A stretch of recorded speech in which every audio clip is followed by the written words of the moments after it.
सच्चिदानन्दरूपाय विश्वोत्पत्त्यादिहेतवे तापत्रयविनाशाय श्रीकृष्णाय वयं नमः। नारायणं नमस्कृत्य नरं चैव नरोत्तमं देवीं सरस्वतीं व्यासं ततो जयमुदीरयेत्। परम आदरणीय श्रोतागण, सादर नमन।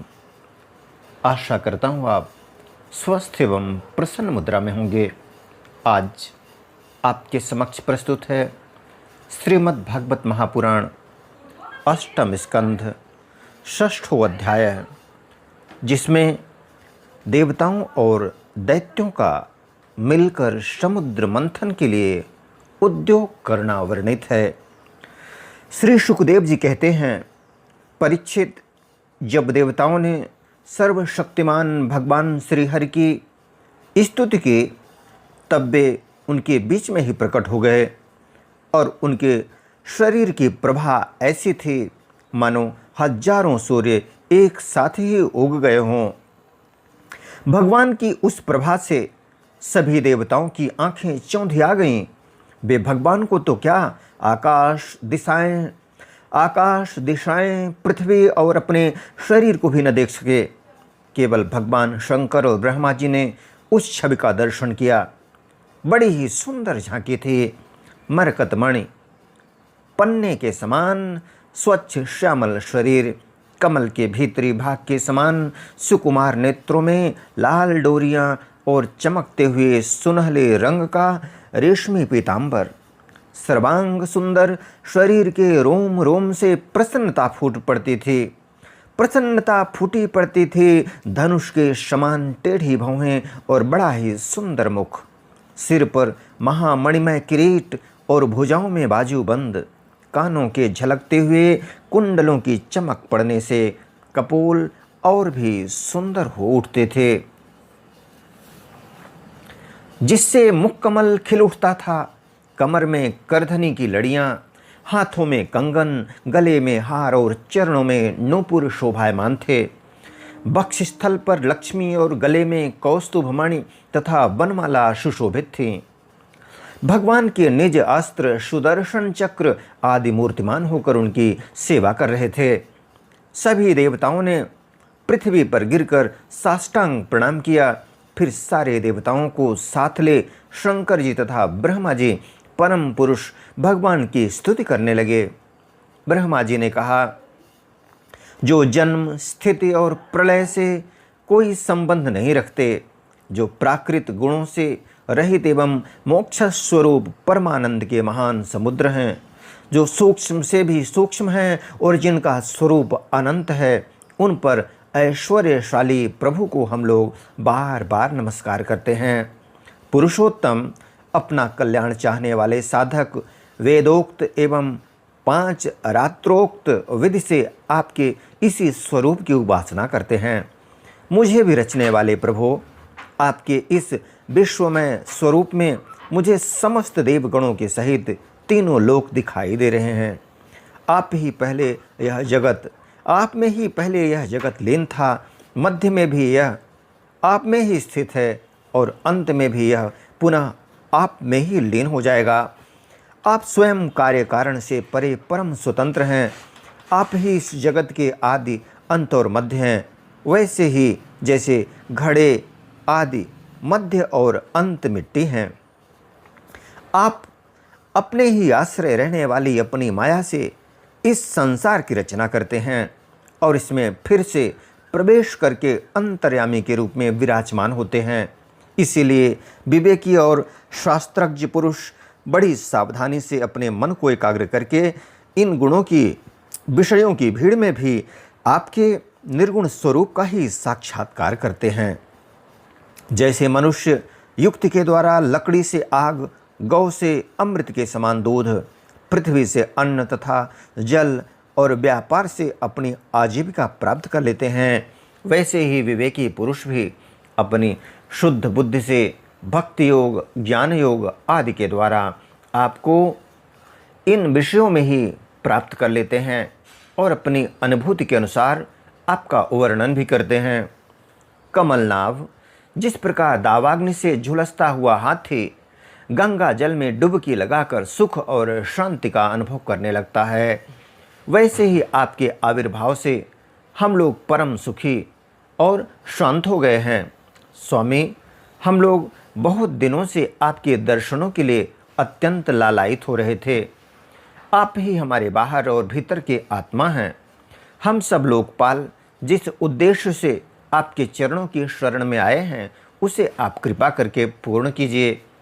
आप सबके साक्षी हैं, अतः इस विषय में हम लोग आपसे और क्या निवेदन करें। प्रभु, मैं शंकर जी, अन्य देवता, ऋषि और दक्ष आदि प्रजापति सबके सब अग्नि से अलग हुई चिंगारी की तरह आपके ही अंश हैं और अपने को आपसे अलग मानते हैं। ऐसी स्थिति में प्रभु, हम लोग समझ ही क्या सकते हैं। ब्राह्मण और देवताओं के कल्याण के लिए जो कुछ करना आवश्यक हो, उसका आदेश आप ही दीजिए और आप वैसा स्वयं कर भी लीजिए।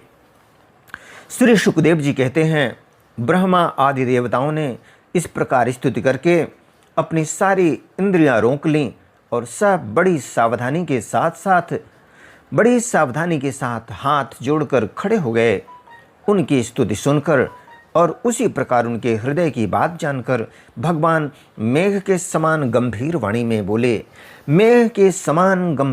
से बोले, परीक्षित, समस्त देवताओं के तथा जगत के एकमात्र स्वामी भगवान अकेले ही उनका सब कार्य करने में समर्थ थे, फिर भी समुद्र मंथन आदि लीलाओं के द्वारा विहार करने की इच्छा से वे देवताओं को संबोधित करके इस प्रकार कहने लगे। श्री भगवान ने कहा, ब्रह्मा, शंकर और देवताओं, तुम लोग सावधान होकर मेरी सलाह सुनो। तुम्हारे कल्याण यही उपाय हैं। तुम्हारे कल्याण के हित यही उपाय हैं। इस समय असुरों पर काल की कृपा है, इसलिए जब तक तुम्हारे अभ्युदय और उन्नति का समय नहीं आता, तब तक तुम दैत्य और दानवों के पास जाकर उनसे संधि कर लो। देवताओं, कोई बड़ा कार्य करना हो तो शत्रुओं से भी मेल मिलाप कर लेना चाहिए। यह बात अवश्य है कि काम बन जाने पर उनके साथ सांप और चूहे वाला बर्ताव कर सकते हैं। किसी मदारी की पिटारी में सांप तो पहले से था ही, संयोगवश उसमें एक चूहा भी जा घुसा। चूहे के भयभीत होने पर सांप ने उसे प्रेम से समझाया कि तुम पिटारी में छेद कर दो, फिर हम दोनों भाग निकलेंगे। पहले तो सांप की इस बात पर चूहे को विश्वास न हुआ, परंतु पीछे उसने पिटारी में छेद कर दिया। इस प्रकार काम बन जाने पर सांप चूहे को निगल गया और पिटारी से निकल भागा। तुम लोग बिना विलंब के अमृत निकालने का प्रयत्न करो। उसे पी लेने पर मरने वाला प्राणी भी अमर हो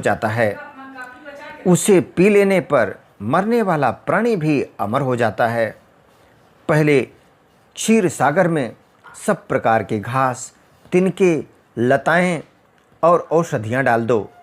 फिर तुम लोग मंदराचल की मथानी और वासुकी नाग की नेति बनाकर मेरी सहायता से समुद्र का मंथन करो। जब आलस्य और प्रमाद का समय नहीं है, देवताओं, विश्वास रखो, दैत्यों को तो मिलेगा केवल श्रम और क्लेश, परंतु फल मिलेगा तुम ही लोगों को। देवताओं, असुर लोग तुमसे जो जो चाहें सब स्वीकार कर लो। शांति से सब काम बन जाते हैं, क्रोध करने से कुछ नहीं होता। पहले समुद्र से कालकूट विष निकलेगा, उससे डरना नहीं। और किसी भी वस्तु के लिए कभी भी लोभ न करना। पहले तो किसी वस्तु की कामना ही नहीं करनी चाहिए, परंतु यदि कामना हो और वह पूरी न हो तो क्रोध तो करना ही नहीं चाहिए। श्री सुखदेव जी कहते हैं, परीक्षित, देवताओं को यह आदेश देकर पुरुषोत्तम भगवान उनके बीच में ही अंतर्ध्यान हो गए। वे सर्वशक्तिमान एवं परम स्वतंत्र जो ठहरे, उनकी लीला का रहस्य कौन समझे। उनके चले जाने पर ब्रह्मा और शंकर ने फिर से भगवान को नमस्कार किया और वे अपने अपने लोकों को चले गए। तदनंतर इंद्रादि देवता राजा बलि के पास गए। देवताओं को बिना अस्त्र शस्त्र के सामने आते देख दैत्य सेनापतियों के मन में बड़ा क्षोभ हुआ। उन्होंने देवताओं को पकड़ लेना चाहा, परंतु दैत्य राज बलि संधि और विरोध के अवसर को जानने वाले एवं पवित्र कीर्ति से संपन्न थे। उन्होंने दैत्यों को वैसा करने से रोक दिया। इसके बाद देवता लोग बलि के पास पहुँचे। बलि ने तीनों लोगों को जीत लिया था। बलि ने तीनों लोगों को जीत लिया था। वे समस्त संपत्तियों से सेवित एवं असुर सेनापतियों से सुरक्षित होकर अपने राज सिंहासन पर बैठ गए। अपने राज सिंहासन पर बैठे हुए थे। बुद्धिमान इंद्र ने बड़ी मधुर वाणी से समझाते हुए राजा बलि से सब बातें कहीं, जिनकी शिक्षा स्वयं भगवान ने उन्हें दी थी। यह बात दैत्यराज बलि को जंच गई। वहाँ बैठे हुए दूसरे सेनापति शंबर, अरिष्टनेमि और त्रिपुर निवासी असुरों को भी यह बात बहुत अच्छी लगी। तब देवता और असुरों ने आपस में संधि समझौता करके मित्रता कर ली और परीक्षित वे सब मिलकर अमृत मंथन के लिए पूर्ण उद्योग करने लगे। इसके बाद उन्होंने अपनी शक्ति से मंदराचल को उखाड़ लिया और ललकारते तथा गरजते हुए उसे समुद्र तट की ओर ले चले। उनकी भुजाएं परिघ के समान थीं, शरीर में शक्ति थी और अपने अपने बल का घमंड तो था ही, परंतु एक तो वह मंदर पर्वत ही बहुत भारी था और दूसरे उसे ले जाना भी बहुत दूर था। इससे इंद्र, बलि आदि सब के सब हार गए। जब ये किसी प्रकार भी मंदराचल को आगे न ले जा सके, तब विवश होकर उन्होंने उसे रास्ते में ही पटक दिया। वह सोने का पर्वत मंदराचल बड़ा भारी था। गिरते समय उसने बहुत से देवता और दानवों को चकनाचूर कर डाला। उन देवता और असुरों के हाथ, कमर और कंधे टूट ही गए थे। मन भी टूट गया। उनका उत्साह भंग हुआ देख गरुड़ पर चढ़े हुए भगवान सहसा वहीं प्रकट हो गए। उन्होंने देखा कि देवता और असुर पर्वत के गिरने से पिस गए हैं, अतः उन्होंने अपनी अमृतमयी दृष्टि से देवताओं को इस प्रकार जीवित कर दिया मानो उनके शरीर में बिल्कुल चोट ही न लगी हो। इसके बाद उन्होंने खेल ही खेल में एक हाथ से उस पर्वत को उठाकर गरुड़ पर रख लिया और स्वयं भी सवार हो गए। फिर देवता और असुरों के साथ उन्होंने समुद्र तट की यात्रा की।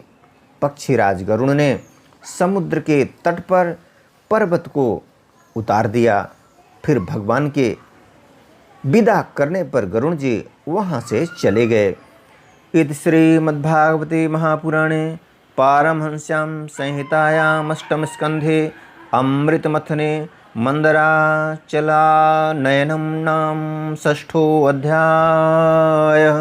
बोलो वृंदावन बिहारी लाल की जय। यदक्षरपदभ्रष्टं मात्राहीनं च यद् भवेत् तत्सर्वं क्षम्यतां देव। प्रसीद परमेश्वर। वीडियो देखने के लिए धन्यवाद एवं आभार। जय हिंद, जय जगत। आपका जीवन मंगलमय हो।